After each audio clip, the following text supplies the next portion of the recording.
How did you first get interested in pig healthcare?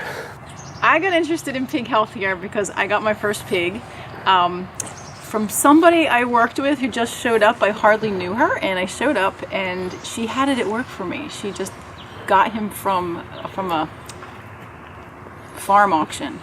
And I couldn't find anybody to see him, to neuter him, nothing. And then I got a couple more pigs before I started vet school, and right before vet school, about 2 weeks, I had one of my pigs have a serious medical problem. And this is so long ago, we actually had phone books, so I went through 14 pages of the phone book looking for a vet, and every person said, no, we don't see pigs. So I went back through the 14 pages to say, can somebody euthanize my pig, please? And they said no, and they said, well, the best bet we have for you is you could shoot the pig. So that didn't work out so well. The vet I worked for ended up putting her to sleep for me, but I realized that there was just a need because there are people desperately looking even for euthanasia, which any vet should be able to do.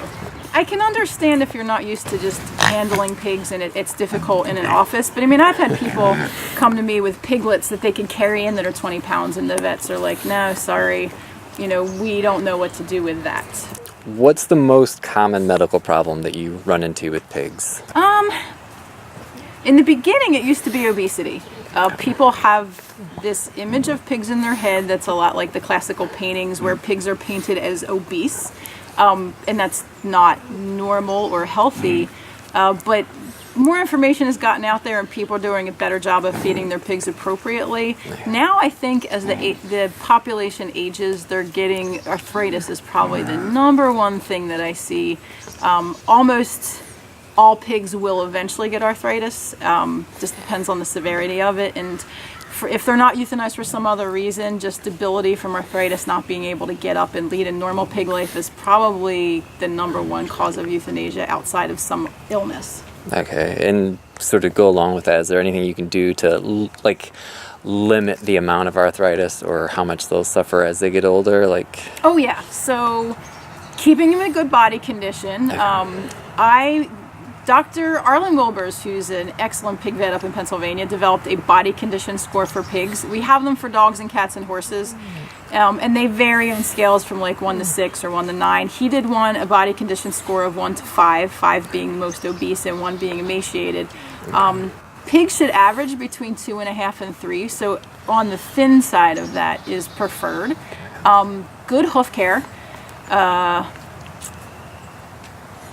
And that's about it. I think the weight is the biggest problem. I mean, they're designed to carry a lot of weight on these little tiny legs, so they're prone to arthritis just by their conformation. But a weight increase of 5 pounds can be the difference between a pig that can walk normally and a pig that can barely get up. That's how severe it can be. I know our pigs jump off the couch a lot. Is that we added a mattress now that they can climb down to and then the floor, but is that bad for pigs to jump down from say the height of a couch? Or it's not recommended. Okay. So some people make their own ramps or steps with carpet or some type of traction. Okay. If it's a low couch, it's probably okay, but I would discourage it only because pigs continue to grow till they're about 3 or 4 years old when they reach their maximum size. Yeah. And until then, they have a lot of soft spots in their bones. There's one especially in the elbow that's a little bit delayed, and they think they can fly when they're young, so they go running and leap off of things. And if they land wrong, they might get a limp for a little while, but they really might have a hairline fracture in there, and then that's just going to get arthritis much earlier. I have seen pigs completely fracture the end of that. It's at the end of the humerus, and they fracture the end of it off. And then while limping, because they can't bear weight on it, they fracture the other side, so they need surgery on both, which is not pleasant. It's, requires a vet school. There are not a lot of people who are going to do that kind of surgery on a pig. It's obviously expensive, and then nursing care for a pig that can't put weight on either front leg is pretty intense. Yeah. So just to avoid injury, I'd say, good traction always, and either some type of slope or stairs would probably be better than allowing them to jump. Or a mattress, something like that. Yeah. That's a good idea. Twin mattress on the floor in your house. Pig life. How can you tell if your pig is eating too much or too little?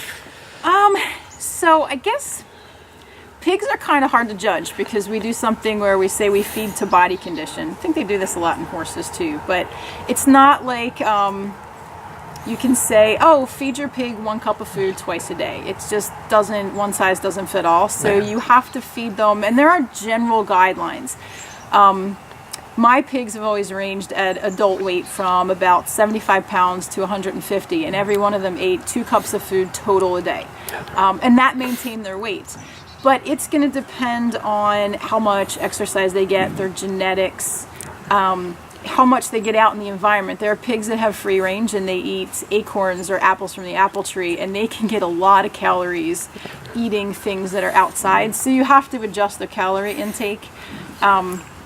And it's a bit of an art. And it's really hard. You need, well, one, you need a vet to examine your pig, and you need one that knows pigs at least a little bit, or consults with somebody who knows pigs, because what most people think of as normal size for a pig is actually overweight. So when people see my pigs and say, your pigs are really thin, I tell them, no, your pigs are supposed to look like this. And I mean, there are some people that even have to restrict the outdoor activity of their pigs if they're getting too many calories, just to keep them a good body condition. Yeah. I had to stop feeding the pig pellet form altogether when they were on pasture because they got fat on grass, and it was really hard to get the weight off when all they were doing is grazing all day. Some of the things to look for. If I can find where it's posted, the body pig condition score is a good thing, because Dr. Wilbers drew little sketches of what the pig should look like from the side, from the front, and from the back. So I'd recommend, usually, especially when pigs are on a diet to gain or lose weight, that people get down at pig level and take a picture, fried some back, and then one front, side, back, let me try that again, and then one from the top, because it's easier to judge when you see pictures versus when you see them every day, just like with us. From the top, your pig should have a waist. So they're kind of rectangular, but there's a little dip where their hip bones are, and their hip bones shouldn't be sticking out, but you should be able to tell where the waist is. So if I wanted to go feel the hip bones, I have an idea of where to put my hands. I should be able to feel the ribs a little, but not see them, so press a little bit on the sides. And the conformation varies a lot. So you have pigs that, like the Juliana, which have longer bodies, longer legs, and a longer snout, and they're a little easier to judge the weight on. But the short ones, you know, they have a round belly. It always looks big. Unless the pig is pregnant, it should never drag the ground, and by the time you hit that, you're hitting pretty obese. The ears, generally on most pigs, most breeds, are upright. If they start to fall, it's usually because fat is pushing on them. I think the biggest thing I tell owners, especially if they have overweight pigs, is I want you to go look at your pig's eyes and tell me what color they are without touching them. Now, some pigs have deep set eyes, so you might need a flashlight. But you should always be able to tell the color of your pig's eyes without having to lift anything up. By the time their eyes start to be obscured, there is something called fat blindness. By the time they're really obese, they become totally blind, and often at least partially deaf, because the fat just covers everything. So this kind of, again, ties in, but will all pet pigs have a similar body type and shape? They have different sizes and shapes, and most of the pigs, there are some purebreds, if you want to call it that. One thing I should point out is breed is really hard to define. I gave my students an assignment to tell me what a breed was, and that lasted like a week because we couldn't really figure it out. There's all kinds of definitions. Basically, if you can get a male and a female and consistently produce offspring with similar traits, then you have a breed. But when it comes to pigs, what are the different traits that make one breed different? So they all look like pigs, and there's some color differences, but color alone doesn't make a breed. So the definition of breed kind of varies, but there are different breeds, and I think most of them are kind of mixtures. So the original Vietnamese pot-bellied pig is a real breed. They are pigs that basically came from Vietnam. They tend to be kind of short legs and a pot belly, the one you think of when you think of pot-bellied pig. They tend to have smaller ears and a more pushed in snout. And I think sometimes we've bred to push the snout in even more to get these really cute pigs that have respiratory problems because their snout is not shaped properly. But we do the same thing with dogs and cats too. There's the Juliana, which has the longer legs, like I said, longer ears, longer snouts. Also tends to have spotted coloration. And those are pretty distinctive features that are different from the Vietnamese pot-bellied pig. You have Coonies, which are from New Zealand, and they tend to be bigger and block ears, so they might be 300-400 pounds. They're still miniature in comparison to commercial hogs. And they have, sometimes they have the little dangly appendages called wattles. We see them on goats too. They tend to have really thick hair coats. A lot of the times they're wavy. They come in really cool colors. Even their personalities a little different. They tend to be pretty mellow pigs, very friendly, used a lot in petting zoos. So there are different conformations, and I think only the Vietnamese potbelly has the real big potbelly that you would expect to see. So at what age will a pig typically reach their adult size, like in terms of, I guess, like height and length and most of their weight? I mean, pigs aren't completely full grown until they're about between 3 and 4 years old. I'd say a lot of pigs reach a good part of their size by 2.5, and then might have one last growth spurt. But if it were an issue of not being able to have a pig above a certain size, I would definitely say 5 years or older. Go with something that you absolutely know they're not going to get any bigger than that. Is it necessary to supplement your pig's mini pig pellets with fruits and veggies, specifically when you're using Missouri brand? Do you need to supplement? I think that's the easiest one to find at Tractor Supply. So. Yeah, it's the most well known. If you're feeding, I think any commercial pig food, including commercial mini pig food, not commercial pig, but commercially available mini pig food, like Missouri. They're intended to be complete nutrition, so if you're feeding appropriately, they don't really need any supplements, assuming they're healthy. Sometimes you'll run into a situation where maybe as the pig is getting older, just like older people, they don't absorb as much of the nutrition. They tend to lose weight even when they have a normal appetite, so they might need an increase in their food. Or they might need maybe a supplement, like I have people that give older pigs that are losing weight Ensure, which is what older people do too. If you have a lactating pig, their energy requirements are a lot different. They need a lot more food. But generally, you don't have to supplement. It's part of the problem with obesity because pigs love to eat so much and they don't have an off button. So they always act like they're starving. And people like to play into that because their pigs are so darn cute and they want to feed them. And sometimes that doesn't work out so well because remember, you're counting every calorie just like you would if you're on a diet. So it may be a healthy carrot, but I have people give an entire bag of carrots in one day. So you don't have to, but sometimes people like to, and I got to adjust diets based on everything going into the pig's mouth. Are there specific signs that you recommend people immediately seek out a vet care of their pig if they see? Like, is there something to watch for so you know I need to get in the car and go right now? I guess most of it's fairly logical what applies to every other species, so attacked by dog.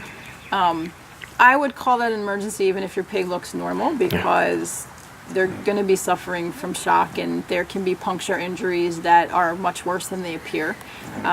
So dog attack, if your pig starts seizuring, vomiting, more than once if the pig's vomiting and just keeps going, and that would be immediate attention.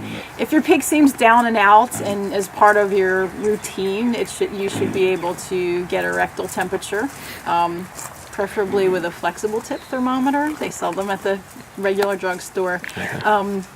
Giving your vet the rectal temperatures and maybe counting respiration rates, how many times they breathe in and out per minute, gives them an idea. And if the temperature is 105, 106, I'd call that, you need to get your pig in right away. Is there an important reason why people should spay and neuter their pigs? And then is there a specific age you recommend having those done at? I like to recommend all pigs get spayed and neutered. People usually don't have to be convinced to neuter the boys because they get really horny and they mount everything and they smell really bad, really bad. So that's usually not an issue, but they can also get diseases, infections, and cancer of the testicles, so taking them away is probably in the best interest of the pig. The females, people usually need a little more convincing because typically for, say, a dog or a cat, the most common issue would be overpopulation and breeding, and we have a lot of people that have single pig households or they only have females, so they don't have to worry about it. But they get uterine tumors at, I think we figured maybe a 75 to 80% incidence overall, and I think the pigs over the age of 10 years old that I've spayed have probably 98% of them had some kind of tumor. And they're like fibroids in women, so they're benign tumors that can be cured with surgery, but they can grow to sizes that can lead to deaths. I think the biggest one removed at the University of Tennessee, I don't know how much the pig weighed, but the tumor weighed 103 pounds. I think the biggest one we removed was 50 pounds, and the pig weighed 50 pounds post-op, so the tumor was equal to her own body weights. So that's a very good reason to spay, even if you don't worry about them breeding. I'd say if I had a choice, some people like to do them really early. I like to have them at least 10 pounds in weight, about 3 months old. Between 3 and 6 months is fine. It's no rush. And I know some people have the misconception that it's unsafe to spay after a certain age or a certain size, which is not true. It just depends on how comfortable your vet is spaying the pig, but no age is too late. What's the biggest health-related mistake pig parents make? So I can't blame people entirely, but I think the biggest health-related mistake people make is going on their Facebook page, their Instagram, Twitter, all their social media, and getting their answers to their questions from non-veterinarians or even from veterinarians who have not physically examined their pig. Now, I say I can't blame them entirely because I know it's really hard to find a vet who is willing to see your pig and then maybe has experience, but start with somebody willing to see your pig. And then there are people out there like myself, Dr. Wilbur's, other vets who are willing to consult with another vet. I can give you some information about things to try or ideas over the phone, but I can't, legally you have to have a client-patient relationship, so in order to say, oh, your pig needs antibiotics, yeah, I think that sounds like an upper respiratory infection, I need to physically examine the pig. So if another vet did that and consulted with me and said, oh, I found this, and this on exam, what do you recommend? I tell them, they prescribe it for you. That's all kosher. But I can't just do that by phone. And there's a lot of information out there on social media especially, or just when you're doing a Google search. There's a lot of good information, and there's a lot of bad information that sounds like it's good, that sounds like it came from a vet, but it steers a lot of people in a really wrong direction, and it's my pet peeve. Okay. And then the last question, if you had one piece of advice for pig parents, what would it be? Get two.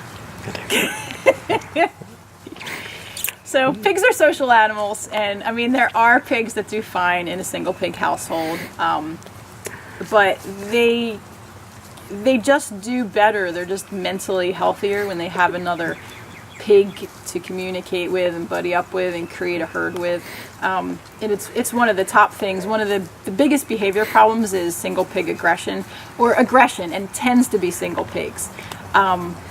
And one of the easiest ways to correct that is to introduce another pig and let them work it out. And I guess that's the single piece of advice I have. Well, thank you so much for doing this. I appreciate it. No problem.